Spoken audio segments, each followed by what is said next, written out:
Est-ce que tu peux acclamer sa présence ce matin? Alléluia.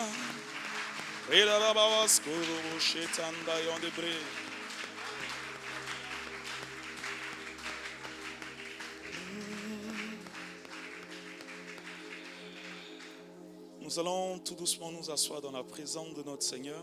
Nous allons bénir encore ce moment. Père, merci pour ce moment, merci pour ta parole. Toi seul es honoré, élevé, glorifié, magnifié. Merci de prendre le contrôle. Merci pour cette atmosphère de paix, de joie dans laquelle nous baignons ce matin. C'est toi qui l'as créé. Nous voulons simplement te donner l'honneur qui t'est dû, te donner l'adoration qui t'est due. Seigneur, merci de soumettre ce lieu à ta divine autorité. Merci de nous visiter, qu'un mot, une parole nous fasse du bien ce matin. Au nom puissant de Jésus de Nazareth, j'ai prié. Amen, amen, amen. Soyons bénis, vous pouvez vous asseoir, soyez bénis encore. Merci au groupe de louanges. Amen. Comme on ne peut pas se toucher, regarde quelqu'un, fais-lui coucou, sois béni. Et puis, un joli coucou. Avec un beau sourire derrière le masque, bien sûr. Amen. Le masque va nous rendre hypocrites. De toute façon, on ne sait pas si on est fâché, on est content derrière. Mais les yeux sont un miroir. Alléluia. Donc les yeux traduisent ce que nous ressentons. Amen. Ce matin, l'atmosphère est vraiment merveilleuse. Alléluia. Hier, nous avons passé un très bon moment. Amen. Qui était là hier? Est-ce que vraiment tu peux rendre gloire à Dieu pour le moment que nous avons passé? Nous avons été bénis. Amen. Et je veux m'appuyer sur ce qui a été dit pour partager une exhortation ce matin. Et mon thème, ce matin, quand je disais à mon épouse, c'est un thème long, mais un thème qui doit nous interpeller. Et mon thème, c'est un Dieu d'amour qui permet l'enfer. Est-ce que je peux entendre un amen ce matin? Amen. Amen. Amen. Ah, il y a des gens qui sourient. Amen. Dis avec moi, un Dieu d'amour qui permet l'enfer. Cela peut paraître comme une contradiction. Amen. Mais on va essayer de l'expliquer ce matin et puis resituer certaines situations dans nos cœurs. Je veux qu'on prenne, tu vas m'excuser Marshall, j'ai rédigé au dernier moment, 1 Jean 4, à partir du verset 7, mais je crois surtout 1 Jean 4, verset 4. Comme je n'ai pas donné les versets, je voudrais que celui qui trouve le premier,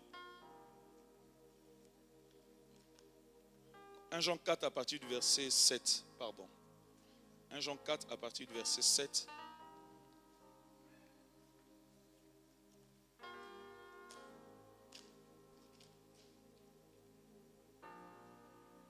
Jean 4, verset 7.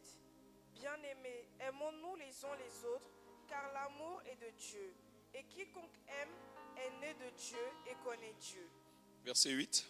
Celui qui n'aime pas n'a pas connu Dieu, car Dieu est amour. Dis encore, Dieu est amour.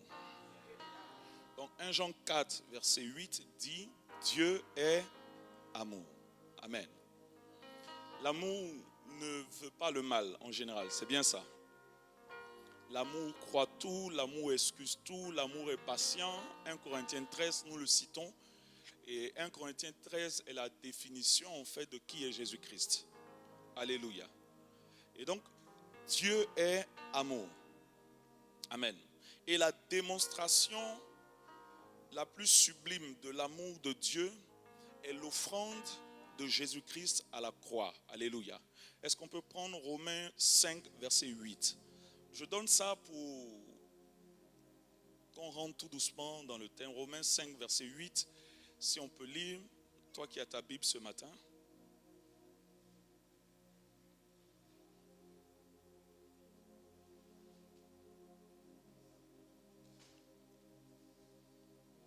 Qui a trouvé? Romains 5, verset 8. Mais Dieu prouve son amour envers nous en ce que, lorsque nous étions encore des pécheurs, Christ est mort pour nous. À plus forte raison donc, maintenant que nous sommes justifiés par son sang, serons-nous sauvés par lui de la colère? Amen. Remets le verset 8. Dieu prouve son amour envers nous en ce que lorsque nous étions encore des pécheurs, Christ est mort pour nous. Donc, s'appuyant sur ce passage, la plus grande preuve d'amour, parce que souvent nous disons tu m'aimes, oui, mais quelle est la preuve que tu m'aimes, n'est-ce pas?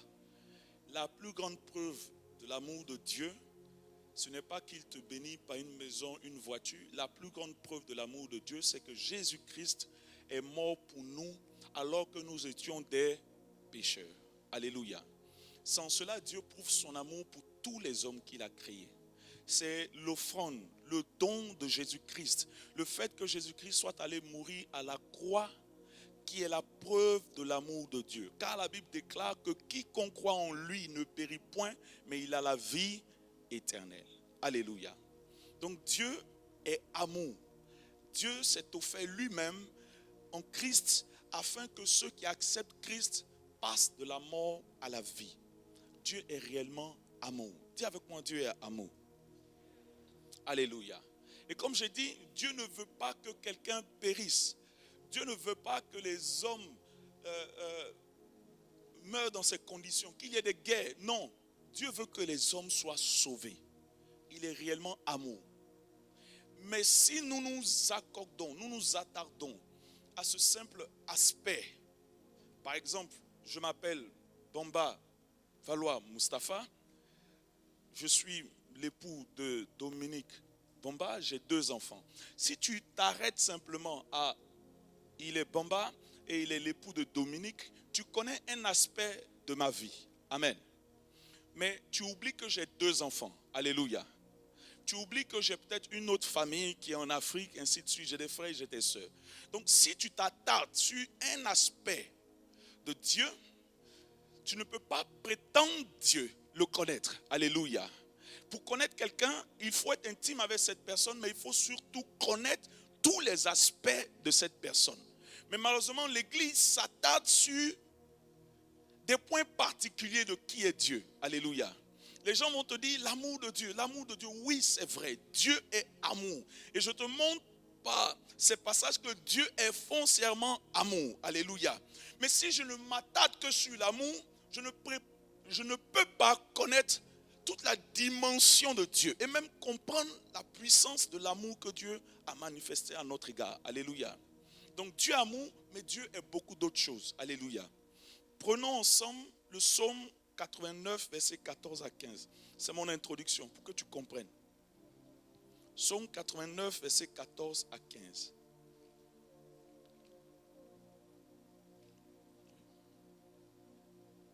Il faut le micro. Ton bras est puissant, ta main forte, ta droite est levée. La justice et l'équité sont la base de ton trône. La bonté et la fidélité sont devant ta face. Dans le psaume 89, versets 14 à 15, on te décrit encore, on te présente d'autres aspects de la révélation qui te permet de connaître Dieu. Alléluia. On dit Dieu a un trône. Donc, la base du trône, en fait, ce qui fait le fondement du trône, c'est la justice et l'équité. Alléluia. Amen. Donc, on voit encore une autre notion qui apparaît. Dieu est amour, mais on te dit que Dieu est juste. Alléluia. Amen. Dieu, dis avec moi, Dieu est juste. Donc ça veut dire quoi? Bon, je ne suis pas, il y a le frère Ramsès qui est là, il est dans le domaine juridique. Ça veut dire quoi? La loi, on dit la loi est dure, mais c'est la loi quand même. Mais que veut dire la justice? La justice veut dire quoi? Que si je commets un délit, il y a une sanction qui est appropriée à cette chose. Amen. L'amour, c'est quoi? C'est que je commets un délit, mais Je ne change pas par rapport à toi. Alléluia. Je suis prêt à te reprendre. Mais la justice implique que si je commets un délit, il doit y avoir une sanction. Et on te dit que la base du trône, ce qui garantit le trône, ce qui donne la puissance au trône de Dieu, c'est la justice et l'équité. L'équité, c'est que Dieu ne va pas, il va donner la juste sanction à celui qui est coupable. Amen. Amen. Est-ce que je me fais comprendre? Donc ce n'est pas parce que par exemple tu as fait 40 ans à l'église, tu es investi que Dieu, quand tu commets un acte qui est délictueux, qui n'est pas à sa gloire, il va t'épargner. Est-ce que je me fais comprendre? Il est équitable. Que tu viennes aujourd'hui à l'église, nouveau converti, que tu aies fait 40 ans, quand tu commets des actions qui ne sont pas à sa gloire, Dieu est juste et Dieu va appliquer une sanction équitable à tout le monde. Amen. C'est ça qui fait le fondement de son trône.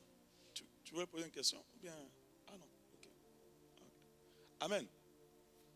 Donc comprends que Dieu est amour, mais Dieu est quand même juste et il est équitable. Alléluia. Est-ce que je parle à quelqu'un ce matin?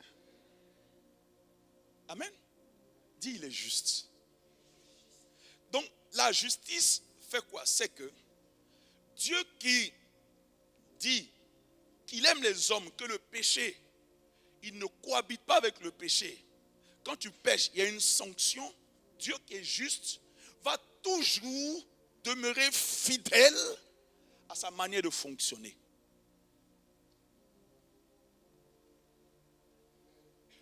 Amen. Je ne suis pas en train de t'effrayer le matin, hein, mais je veux que tu comprennes quelque chose. Alléluia. Il est juste. Vous voyez, j'ai entendu beaucoup de choses dans mon parcours. Non, j'ai une alliance avec Dieu, donc moi je peux faire certaines choses, mais j'ai une alliance avec Dieu. C'est faux. Dis avec moi, c'est un mensonge. C'est faux. Dieu est juste et il marche dans l'équité. Donc tu peux avoir une alliance avec Dieu, tu fais des choses, tu auras une juste rétribution. Et c'est pour cela que l'enfer existe. Parce que Dieu est juste. Et c'est pour cela que Dieu nous a tant aimés en donnant Jésus-Christ. Je veux juste t'amener à comprendre que Jésus-Christ est venu mourir à la croix pour que toute la justice de Dieu s'accomplisse. En mourant à la croix, le péché qui nécessitait une sanction, tout le péché est tombé sur lui. Il a pris le péché de l'humanité. Sa mort douloureuse à la croix est la preuve que Dieu est juste et équitable. Et celui qui refuse de se mettre sous le gouvernement de Jésus-Christ s'expose à une sanction. Celui qui refuse Jésus-Christ s'expose à aller rejoindre un endroit qu'on appelle l'enfer, qui est le lieu où tous ceux qui ont refusé la justice de Dieu sont regroupés. L'enfer est l'endroit que Dieu a disposé pour que les rebelles, pour que les impudiques, pour que tout ce que nous connaissons, qui refusent Jésus-Christ, se retrouvent et soient séparés de lui de façon éternelle. L'enfer existe, bien-aimés. L'enfer est un lieu de tourment, de pleurs. L'enfer est un lieu, bien-aimé, où il y a des vers qui rongent, bien-aimé. L'enfer est dans la parole de Dieu. Et nous devons prêcher tout le conseil de la parole de Dieu. Et si tu es là, tu continues de demeurer dans le péché, tu refuses de venir à Jésus-Christ, je vais te donner une bonne nouvelle ce matin. Il y a un endroit qui va t'accueillir qu'on appelle l'enfer. Ça aussi, c'est la bonne nouvelle de l'évangile. Est-ce que je peux recevoir un bon amen ce matin? Alors, arrêtons de séduire l'église. Arrêtons de séduire les gens. Arrêtons de leur faire croire que pratiquer le péché, ce n'est rien. Qu'il n'y aura pas d'incidence dans ta vie. arrêtons de faire croire aux gens que venir à l'église et ne pas donner son cœur, il n'y aura pas de conséquences. Si tu refuses Jésus-Christ, il y a un lieu que Dieu a préparé qu'on appelle l'enfer qui est prêt pour t'accueillir. Je t'assure. C'est un endroit de tourment, de douleur. Jésus-Christ qui est amour a enseigné sur l'enfer. Réveillons-nous. Regarde quelqu'un, dis mon frère, l'heure est grave. Dis-lui, l'heure est grave.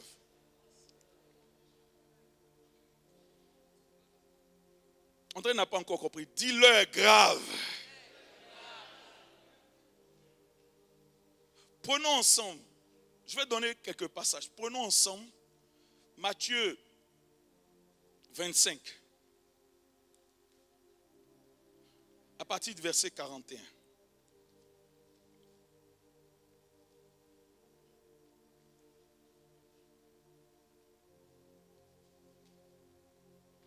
Ensuite, il dira à ceux qui seront à sa gauche, retirez-vous de moi, maudits.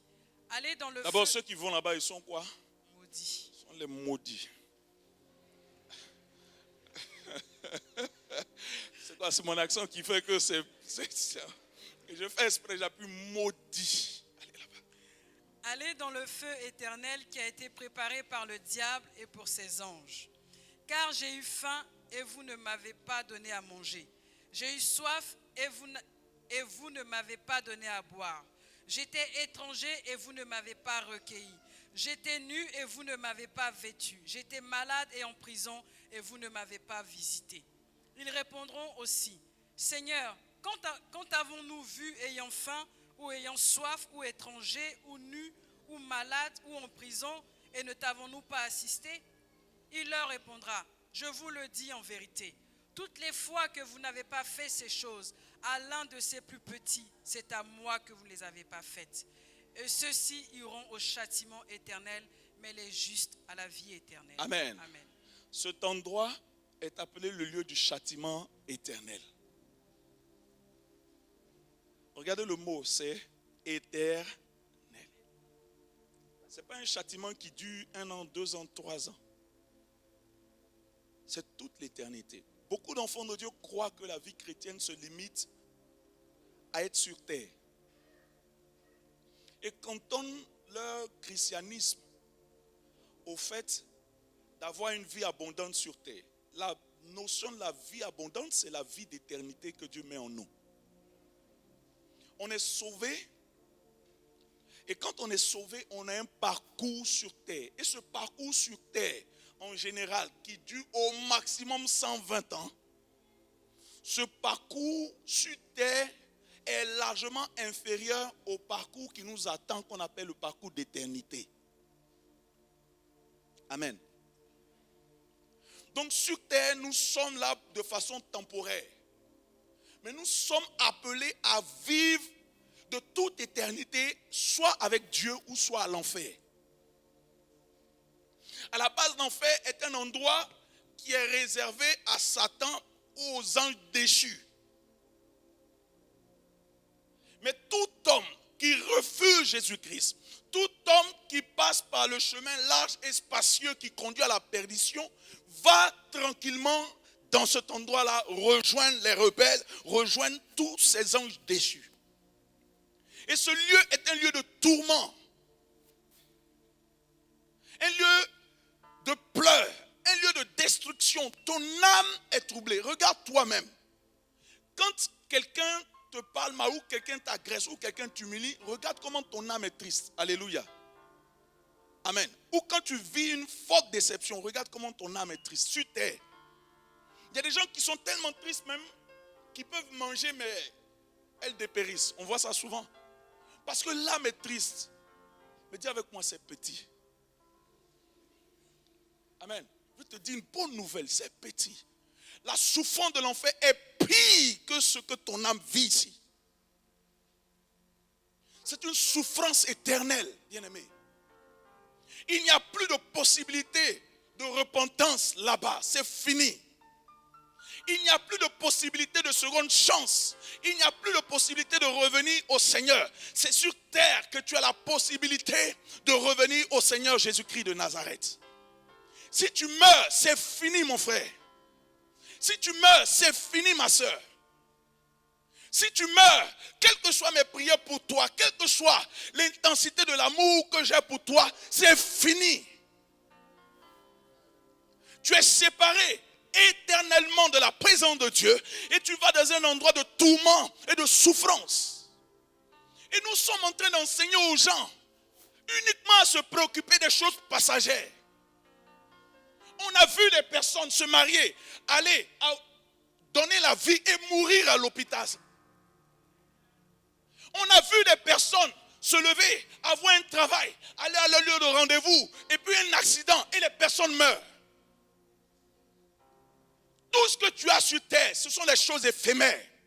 Tout ce sur quoi tu t'appuies et tu pleures et tu ne veux pas adorer le Seigneur, bien-aimé, ce sont des choses qui vont partir. Mais pense à ton éternité. Où vas-tu? L'argent pour lequel tu cours, tu es prêt à faire des choses ignobles. Cet argent va périr sur terre, va te laisser et tu auras au rendez-vous de ta vie. On ne va pas avec ses maisons là-bas. On ne va pas avec son mari là-bas. On ne va pas avec ses enfants là-bas. On va seul au rendez-vous divin, bien-aimé. Et là-bas, aucune possibilité de se repentir. Alors pense à la chose la plus importante pour toi. Où est-ce que tu vas passer ton éternité? À cause d'un homme, vas-tu lâcher la main de Dieu? À cause d'une situation financière compliquée, vas-tu lâcher la main de Dieu? Où vas-tu passer ton éternité? Voilà la question. Et Jésus-Christ va dire en Matthieu chapitre 7 à ses disciples, ce ne sont pas tous ceux-là qui disent Seigneur, Seigneur. Tu n'as jamais lu ce passage? Parce qu'ils n'ont pas l'essentiel, c'est-à-dire de donner leur vie à Jésus. Ce matin, je suis poussé à t'interpeller. Parce qu'il n'y a même pas, il y a quelques jours, vous êtes parti à l'enterrement de quelqu'un qui est mort vendredi dernier. Un papa. Et les gens meurent. Regarde sur les réseaux sociaux. De plus en plus de jeunes meurent. Les gens sont là, mettent les photos RIP. Moi, ce n'est pas RIP qui m'intéresse. Mais où son âme s'en va? Et nous sommes là. Tu viens à l'église tous les jours. Tu ne pries pas pour la conversion des membres de ta famille et tu prétends les aimer. Je suis choqué. Tu n'aimes pas tes frères. Tu n'aimes pas tes parents. Tu n'aimes pas tes amis. Parce que si tu les aimes, ce qui doit te préoccuper, c'est où ils vont passer leur éternité. Et tu es assis là. Tu es la première à aller cotiser. Quand on dit il meurt, on cotise. Ah, on meurt dans ma famille. Mais où il passe son éternité, ça ne te préoccupe pas. C'est venir à l'église, je veux me marier, je veux ceci, je veux cela. Toi-même, où tu passes ton éternité, ça ne te préoccupe pas. Alors, sortons des distractions. Dis avec moi, je dois sortir des distractions. Ce matin, donne ta vie réellement à Jésus-Christ. Parce que tu ne sais pas ce qui peut se passer même cette nuit. Donne ta vie à Jésus-Christ. Si on meurt, il n'y a plus de possibilité de se repentir. C'est fini. C'est fini. Je ne veux pas que ton sang tombe sur moi. Je t'annonce la bonne nouvelle du salut ce matin. Donne ta vie à Jésus-Christ.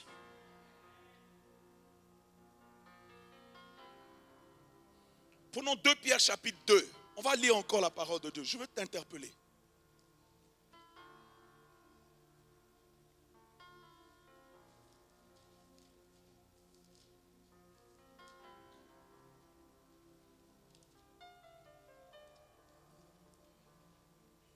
De Pierre chapitre 2 à partir du verset 4.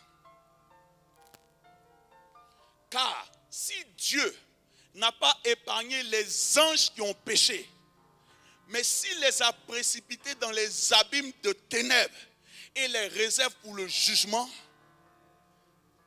S'il n'a pas épargné l'ancien monde, mais s'il a sauvé Noé, lui, 8e, ce prédicateur de la justice, lorsqu'il fit venir le déluge sur un monde d'impies. Continue. S'il a condamné à la destruction et réduit en cendres les villes de Sodome et Gomorrhe, les donnant comme exemple aux impies à venir. Et s'il a délivré le juste Lot, profondément attristé de la conduite de ces hommes sans frein dans leur dissolution. Car ce juste qui habitait au milieu d'eux tourmentait journellement son âme, juste à cause de ce qu'il voyait et entendait de leurs œuvres criminelles. Le Seigneur s'est délivré de l'épreuve, les hommes pieux, et réservé les injustes pour être punis au jour du jugement. Dieu s'est délivré les hommes pieux. Mais ce passage commence en te disant que Dieu, qui a créé les anges, les a précipités dans un lieu de tourment. Les anges qui se sont rebellés contre eux, contre lui. Si Dieu a été capable de prendre les anges qu'il a créés, qui étaient devant lui, leur premier ministre qu'on appelle Satan, Lucifer, sa création, lui qui portait le soi à la perfection, Dieu l'a pris, l'a précipité dans le lieu, avec un tiers des anges qui se sont rebellés. Ce n'est pas toi qui ne vas pas aller les rejoindre là-bas. Si tu n'acceptes pas Jésus-Christ. Est-ce que je peux me faire comprendre ce matin? Je prie que ton cœur s'ouvre. Je ne suis pas venu pour te faire peur, mais je suis venu pour t'attirer, t'interpeller sur l'essentiel, ton éternité. Alléluia. L'éternité. Ce Dieu qui est amour est patient. Continue dans le péché. Dis avec moi, continue mon frère. Ce n'est pas toi. Dis continue. Dis continue, continue. N'aie pas peur, continue. Tu ne sais pas quand ton âme sera reprise. Continue. Dis en ton cœur, j'ai le temps, je suis jeune, j'ai le temps. Continue. Dis en ton cœur, je dois vivre ma vie. Continue. Amen. Il y a un temps où Dieu va dire, celui qui pêche, qu'il pêche bien. C'est dans la Bible. Tu ne sais pas ça dans l'Apocalypse. Il y a une saison où Dieu lui-même va dire que celui qui pêche, franchement, je vais lui donner l'onction pour mieux pêcher. Vas-y. L'impossibilité de pouvoir se repentir. Et les gens vont faire des choses. Tout ce que nous voyons, c'est petit. Vous voyez, j'ai essayé d'interpeller les gens. Il y a une loi qui est passée. Vraiment, nous les chrétiens, on est souvent dans la distraction. La loi de la bioéthique, c'est passé. Les chrétiens, non. Dedans, il faut lire les articles. J'ai lu un peu, ça m'a choqué. J'ai mis sur Facebook. Comme il n'y a pas d'image, les gens n'ont pas lu. Ne lisez pas. Et ceux qui lisent un peu. Le Seigneur m'avait déjà dit ça depuis, j'avais reçu la révélation en janvier, le 31. Nous rentrons dans une ère où la technologie va accélérer. Où les barrières morales sont brisées. Avec cette loi, on peut produire des chimères. C'est-à-dire on peut prendre l'embryon humain, on va l'accoupler avec des choses bizarres. Avec cette loi, on peut permettre l'avortement à 9 mois. Restez là. Tout se met en place. Je t'assure, arriver un temps où le désir de se repentir sera enlevé. Et tu vas pécher bien toi-même. Tu vas tomber, tu vas te lever. Seigneur, j'ai péché. Puis tu pêches encore, tu t'enfonces. Parce que le boulevard de l'enfer est ouvert pour toi tranquillement. Mon frère, ce matin, ressaisis-toi. Ressaisis-toi. Alléluia. Prenons Apocalypse 2. Je vais t'interpeller ce matin. Verset 8. Écris à l'ange de l'église de Smyrne. Voici ce que dit le premier et le dernier, celui qui était mort et qui est revenu à la vie. Je connais ta tribulation et ta pauvreté, bien que tu sois riche, et les calomnies de la part de ceux qui se disent juifs et ne le sont pas, mais qui sont une synagogue de Satan. Ne crains pas ce que tu vas souffrir. Voici, le diable jettera quelques-uns de vous en prison, afin que vous soyez éprouvés, et vous aurez une tribulation de 10 jours. Sois fidèle jusqu'à la mort, et je te donnerai la couronne de vie. Amen. Oh, c'est même pas mon pardon. Prends le 20-15, s'il te plaît. Apocalypse. 20-15.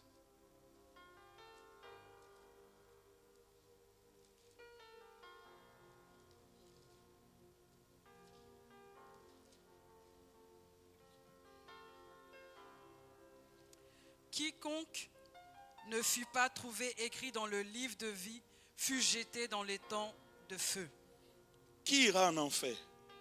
Quiconque n'a pas son nom trouvé dans le livre de vie va à l'enfer. Donc tu viens dimanche, après dimanche.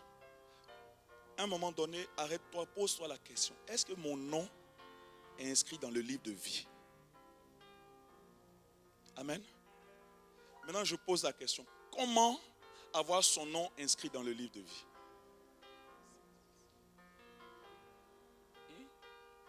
Qui veut répondre?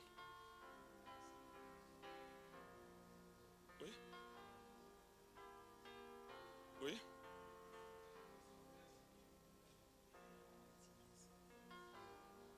D'accord. Comment faire pour avoir son nom inscrit dans le livre de vie?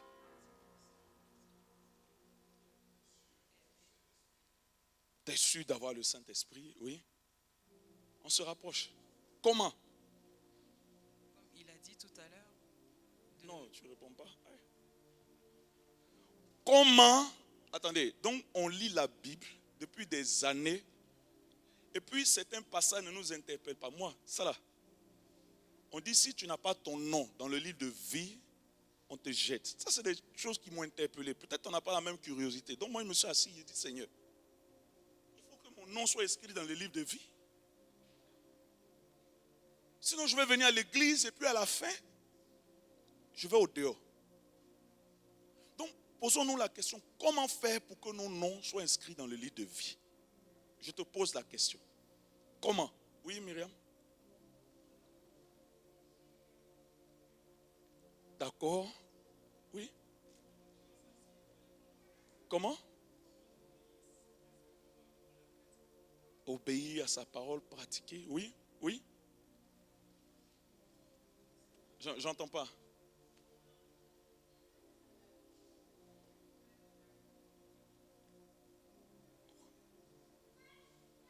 D'accord. Amen. Oui. Comment? Oui, derrière. Marche dans la sanctification. Oui. Tout ça se met en... Comment? Donc tu es là, tu ne sais même pas si tu remplis les conditions pour que ton nom soit inscrit dans le livre de vie, puis tu es assis. Avoir l'amour de Dieu, oui.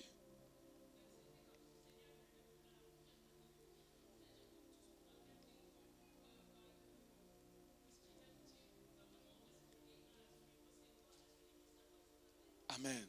Ok. Oui. Comment?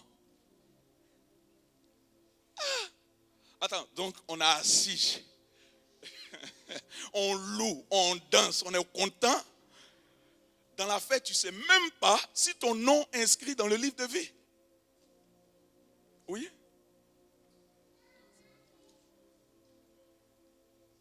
Que nous sommes enfants de Dieu, oui. Voilà, Saint-Esprit, oui. Vous voyez, on est en train de donner, je ne dis, toutes les réponses sont bonnes. Mais je veux te ramener à un texte simple. Jean 3, verset 5 à 8 dit quoi?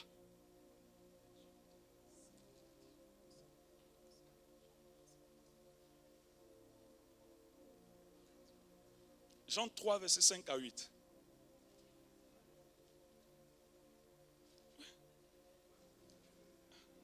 Bon, il a mis la réponse derrière. Tout ce qu'on dit se résume à ça. Si un homme ne naît d'eau et d'esprit, il ne peut entrer dans le royaume de Dieu. Donc, comment avoir son nom inscrit dans le livre de vie? C'est bien accepter tout ça. Ça se résume à naître de nouveau. Donc, tu es assis là. Est-ce que tu as vécu la nouvelle naissance? Amen. Donc en fait, je constate que nous sommes là depuis un certain nombre d'années. Beaucoup ne savent pas si leur nom est inscrit dans le livre de vie. Amen. Et je suis sûr que certains même qui pensaient avoir leur nom inscrit dans le livre de vie, après la prédication, doutent maintenant.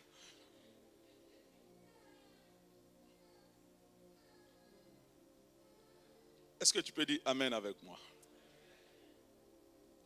Ton nom est-il écrit dans le livre de vie?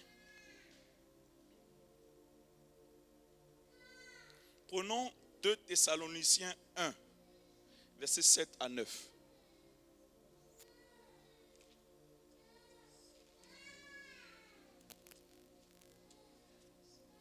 « 2 Thessaloniciens 1, versets 7 à 9. Et vous de donner à vous qui êtes affligés du repos avec nous, lorsque le Seigneur Jésus apparaîtra du ciel avec les anges de sa puissance, au milieu d'une flamme de feu, pour punir ceux qui ne connaissent pas Dieu et ceux qui n'obéissent pas à l'évangile de notre Seigneur Jésus.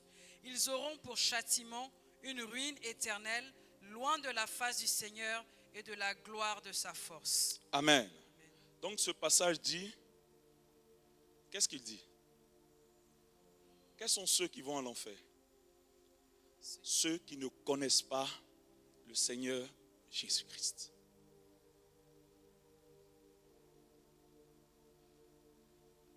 Tu peux remonter, s'il te plaît? Encore? Voilà. Le verset 8, s'il te plaît. Il dit pour punir ceux qui ne connaissent pas Dieu et ceux qui n'obéissent pas à l'évangile de notre Seigneur Jésus-Christ. Voilà une définition, un groupe de personnes qui iront à l'enfer. Bon, de toi à moi, tu es assis là, tu viens à l'église. Ton petit frère, il ne remplit pas les conditions. Ça ne t'interpelle pas. Dis Amen avec moi. Ce qui t'interpelle, c'est logement. Amen. Tu viens, tu pries. Ton conjoint, il ne remplit pas les conditions. Ça ne t'interpelle pas. Tu dis tu l'aimes. Tes enfants sont majeurs. Ils ne remplissent pas les conditions. Ça ne t'interpelle pas. Ce qui te préoccupe, c'est te marier. Tu dis tu les aimes.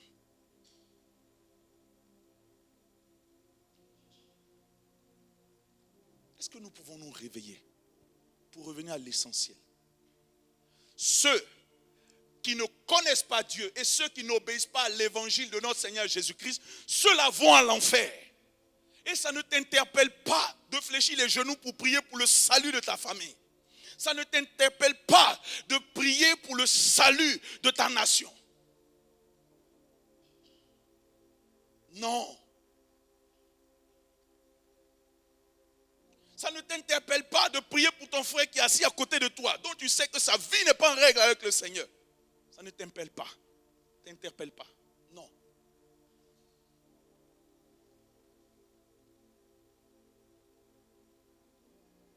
En quel langage le Saint-Esprit doit nous parler pour nous pousser à avoir ce désir-là de sauver les âmes? Tu vas au travail, ta collègue qui est morte, tu lui dis, oh, le corona l'a tué. Tu ne sais même pas si elle a accepté le Seigneur. Elle va à l'enfer.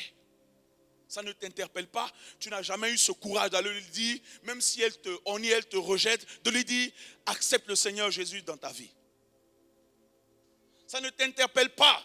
Toi qui vas aux réunions de famille tous les samedis, d'avoir le courage de parler à un oncle qui est là, tu le vois malade, ça ne t'interpelle pas. C'est le jour de sa mort, tu vas être triste. Mon ami, nous sommes des hypocrites. Je le suis, tu l'es également. Car ceux qui ne connaissent pas le Seigneur iront à l'enfer.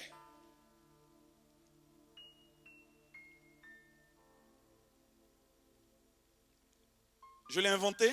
Non, c'est écrit. Mais le verset 9, on te donne tout ça. On dit, ils auront pour châtiment une ruine éternelle, loin de la foi du Seigneur, de la gloire de sa force. Ces personnes qui ne connaissent pas Dieu, ces personnes qui n'obéissent pas à l'évangile.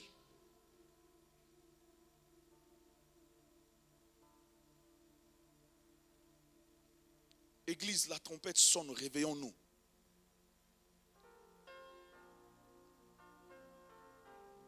Voyez, quand tu envoies une âme au Seigneur, il y a de la joie dans le ciel. Quand tu envoies une âme au Seigneur, je t'assure que Dieu pourvoit à celui-là même qui marche dans sa volonté. Bâtir l'église du Seigneur, c'est emmener des âmes au Seigneur.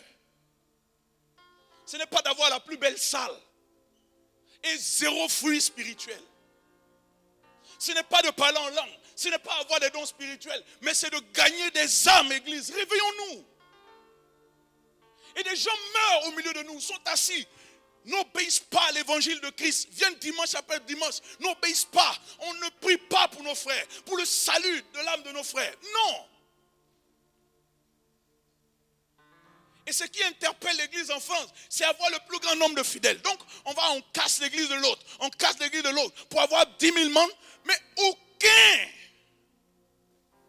Excuse-moi si je suis extrême, mais les gens s'entassent, n'ont pas Jésus dans leur vie.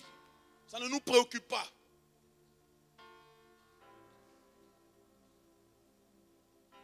As-tu présenté Jésus à un membre de ta famille? As-tu eu le courage? Parce que beaucoup sont courageux à l'église, mais ne sont pas courageux pour annoncer Jésus-Christ à leurs frères. Ils sont courageux ici, mais dehors. N'osent même pas ouvrir leur bouche pour dire à quelqu'un, même à leurs frères, leurs soeurs, sont incapables de leur dire, Jésus t'aime. Viens, accompagne-moi à l'église. Mais nous sommes courageux ici. C'est ici, là, tout le monde est puissant. Tu es puissant, va gagner des âmes.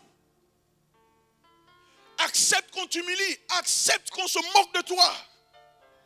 Accepte, bien-aimé. Depuis que tu es en Christ, aucune âme, zéro conversion, mais tu es puissant. La trompette est en train de sonner, église. Lève-toi. Arrête de penser à toi. Intéressons-nous aux intérêts du royaume de Dieu. Allons chercher des âmes. Allons chercher des âmes. Allons chercher des âmes. Allons chercher des âmes. Prenons Actes chapitre 8 et je termine par là. Je veux te dire ce matin, l'enfer est réel. L'enfer est terrible. Ceux qui ne se repentent pas de leurs péchés et ne placent pas leur confiance en Jésus-Christ iront à l'enfer. Même s'ils sont médecins, même s'ils sont gentils. Amen. Tu ris, mais c'est la vérité. Parce qu'il y a de gros religieux, ils sont gentils. Ils sont doux, ils sont patients. À cause de toi, tu es assis là, ils vont aller à l'enfer. À partir du verset 26. Acte 8, à partir du verset 26.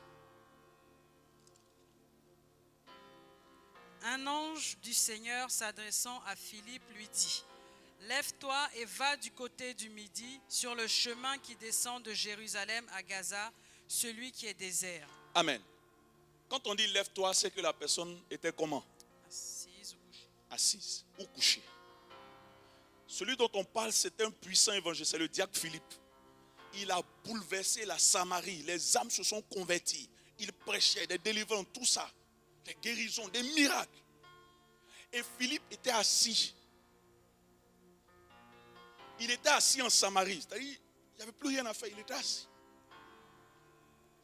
Il a commencé à devenir le grand pasteur de la Samarie. Et voilà que le Seigneur sonne la trompette, envoie un ange, dit lève-toi. Je ne t'ai pas appelé à t'asseoir. Lève-toi, Philippe, et va sur un chemin. Va là où je vais t'envoyer. Philippe n'a pas dit, j'ai trop travaillé. Philippe se lève et il part. Continue. Il se leva et partit. Et voici un Éthiopien, un eunuque, ministre de Candace, reine d'Éthiopie, et surintendant de tous ses trésors, venu à Jérusalem pour adorer. S'en retournait assis sur son char et lisait le prophète Ésaïe. Alléluia. Il y a quelqu'un qui attend que tu te lèves. Dans ton milieu professionnel, dans ta famille, je t'assure, il y a quelqu'un qui gémit au plus profond de lui-même, qui attend que tu aies le courage de lui dire quelque chose. Et l'ange frappe à la porte de ton cœur. Lève-toi. Toi, tu es assis. Seigneur, fais pour moi d'abord. C'est pas ça? Fais pour moi d'abord, Jésus. Fais pour moi d'abord. Alors qu'il a déjà fait, il a prouvé son amour pour toi en donnant Jésus-Christ pour que tu sois sauvé. Fais pour moi d'abord. Fais pour moi d'abord. Mais le Saint-Esprit dit, lève-toi. Il y a un eunuque éthiopien, il y a un homme d'affaires, il y a un médecin. Lève-toi. Il y a un pédiatre, il y a un chirurgien, il y a un voisin. Lève-toi. Il y a un membre de ta famille. Commence d'abord où? À Jérusalem. Il y a quelqu'un à Jérusalem qui est là. Il y a certainement une cousine, une tante qui se moque des chrétiens, mais au fond d'elle-même, elle gémit, elle attend que tu fléchisses les genoux pour prier pour elle. Et tu vas lui parler de Jésus. Et tu seras surpris qu'elle va venir à Jésus-Christ de Nazareth. L'ange est en train de te dire, lève-toi, va sur le chemin que je t'indique. Mais toi, tu es assis ici, assis. Tu peux continuer? S'en retournait assis sur son char. Non. L'Esprit dit à Philippe, avance et approche-toi de ce char. Avance et approche-toi. Dis avec moi, avance et approche-toi. Avance et approche-toi. Lève-toi, avance et approche-toi d'eux. Et approche-toi d'eux. Ils sont nombreux, ils t'attendent. Approche-toi.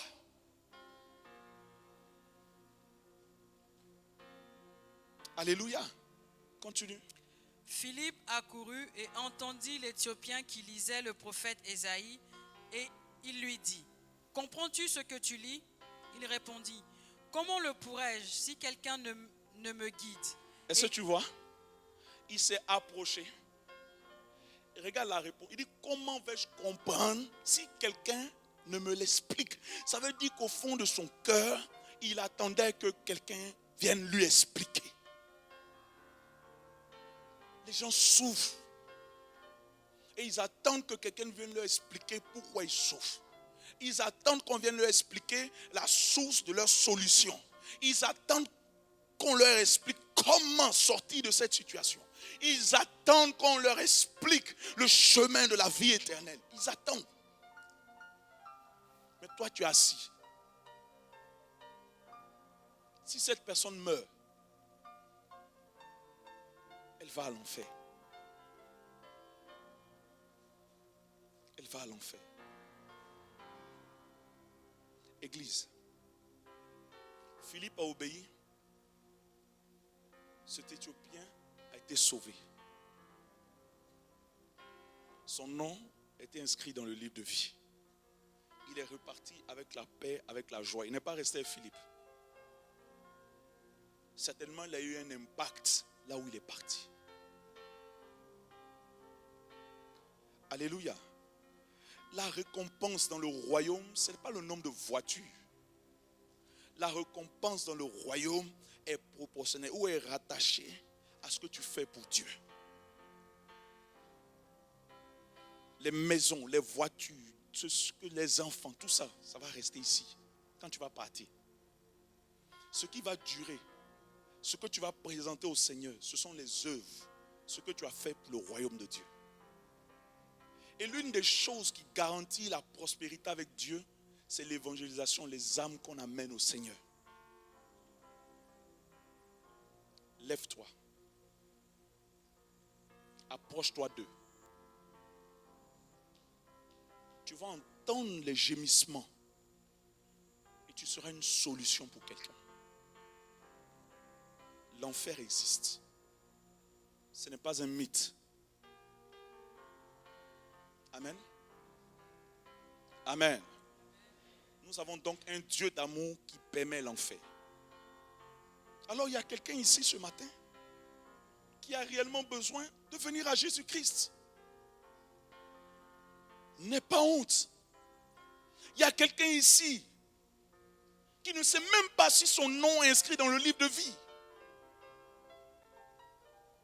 Reviens à Jésus. Je veux te dire ce matin, lève-toi.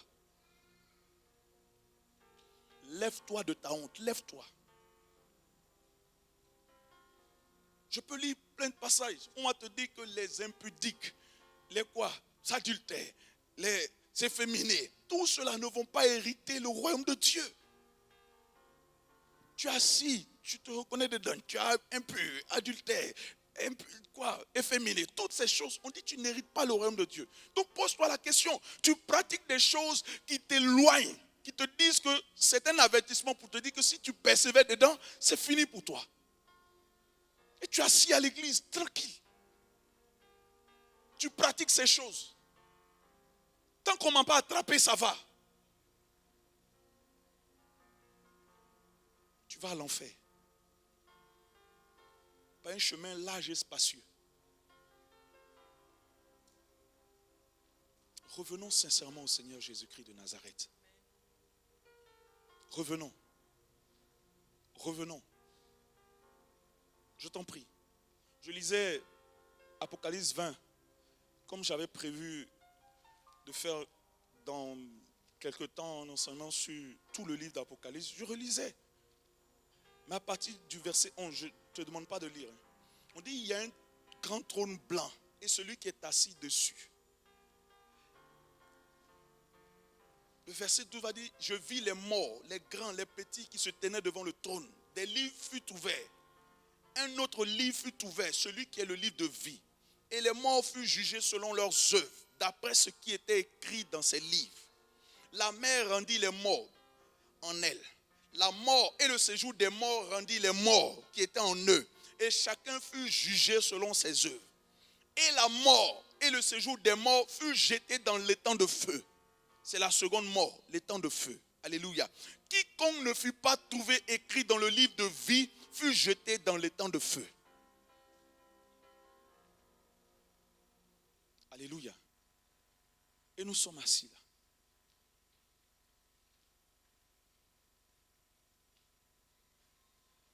Revenons au Seigneur. Ton nom est-il écrit dans le livre de vie? Si ce n'est pas le cas, si tu doutes de cela, rapproche-toi de Dieu.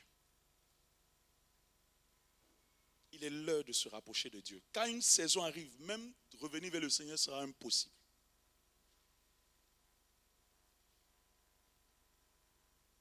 J'ai écouté beaucoup de prédications apocalyptiques en ce moment.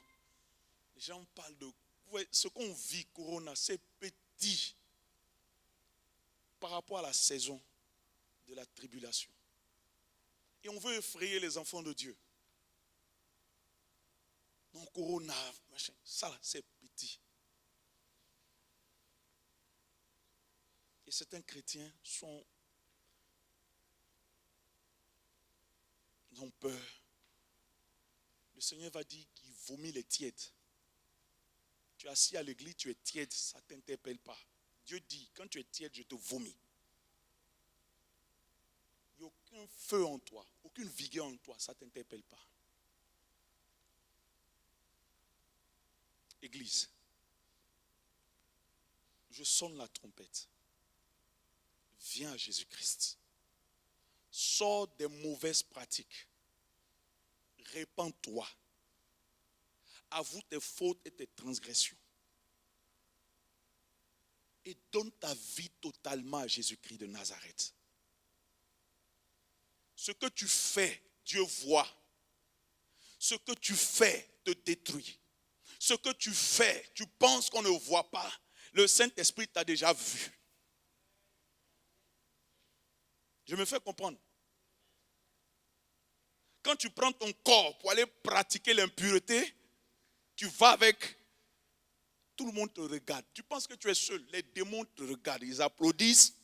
Les anges de Dieu sont tristes, se couvrent les yeux. Tout le monde te voit. Physiquement, nous ne sommes pas là. Mais le même esprit là, il te voit. Si c'est compliqué, appelle-nous dans le secret. On va t'aider.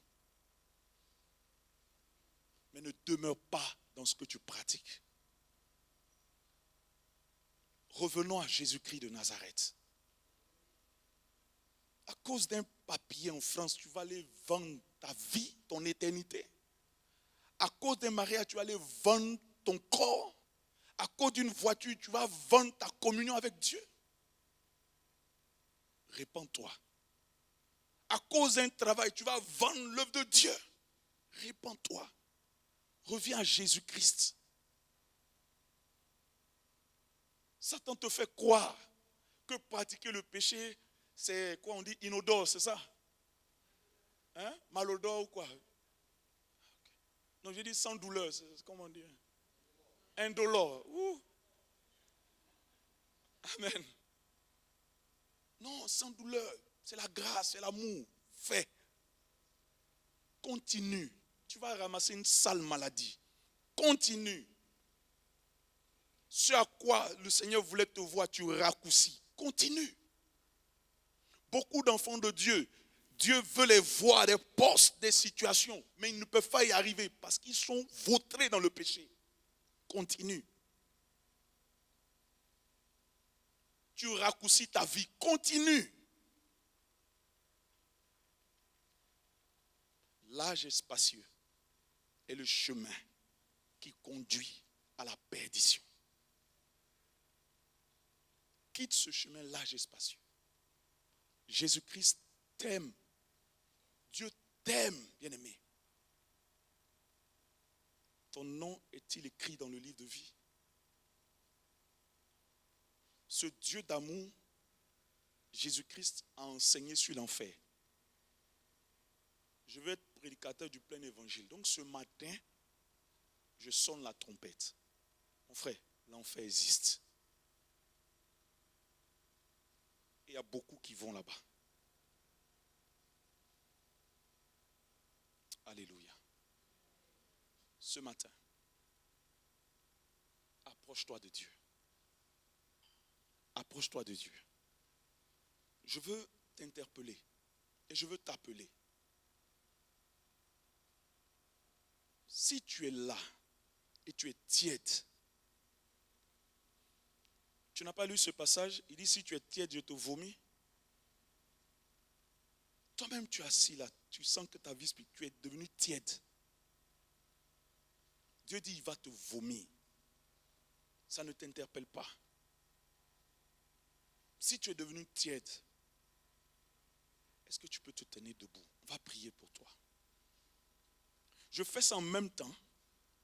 Si tu es assis là et tu sens qu'au fond de toi-même, tu as rétrogradé, tu as lâché la main du Seigneur, lève-toi. Je commence par tiède pour que... Parce que si je dis, si tu as rétrogradé, lève-toi, les gens vont te regarder. Amen. N'aie pas honte. Si tu es tiède, lève-toi. Et puis maintenant, si tu as rétrogradé, en profite pour te lever.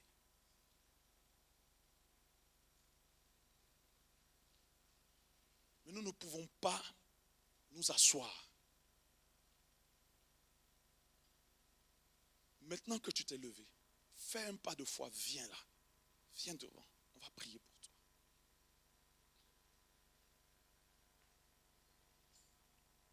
Et ce que nous allons faire, l'église, donc tous ceux qui sont assis là-bas, vous êtes bouillants.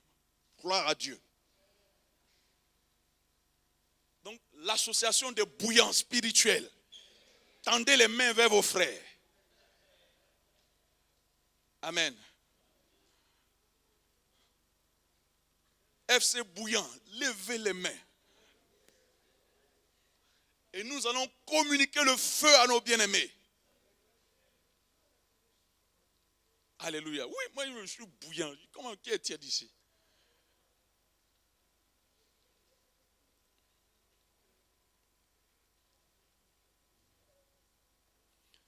Est-ce que nous pouvons nous tenir debout pour prier pour nos bien-aimés? Et parmi eux, prions que tout ce qui est barrière tombe ce matin au nom de Jésus. Que tout péché qui les terrasse constamment soit arraché au nom de Jésus. Que le voile que l'ennemi a déposé soit enlevé au